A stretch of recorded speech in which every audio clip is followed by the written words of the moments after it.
చెప్పే అర్ధపండితులు ఎందరో ఉన్నారు. ఇవన్నీ కల్పిత కథలు. మనకు లభించే రకరకాల ముఖాల రుద్రాక్షలు హస్తనైపుణ్యంతో చెక్కినవి. మనిషికి భక్తి, దైవ నమ్మకం ముఖ్యంగానే రుద్రాక్ష ముఖ్యం కాదని గుర్తించాలి. నమ్మకం మంచిదే, మూఢనమ్మకం మంచిది కాదు.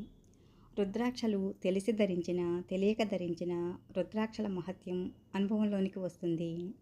తప్పుడు మార్గాన్ని నడిచేవారు, సత్ప్రవర్తన లేనివారు, దురాచార మనస్కులు రుద్రాక్షలు ధరిస్తే పరివర్తన చెంది సన్మార్గులుగా అవుతారని భారతీయ విశ్వాసం. రుద్రాక్షలు ధరించటానికి నిజంగా ముహూర్తాలు, నక్షత్రాలు చూడనవసరం లేదు. మంచి మనసు కలగటమే మంచి ముహూర్తం. రుద్రాక్షలను ఉంగరాలలో ధరించకూడదు. రుద్రాక్షమాలతో భార్యా సంగమం చేయకూడదు. ఒకరి రుద్రాక్షలను మరొకరు ధరించకూడదు. రుద్రాక్షమాలను ధరించి నిద్రపోకూడదు. స్త్రీలు ఋతు సమయాలలో తీసివేయాలి. అమాయక జనాలు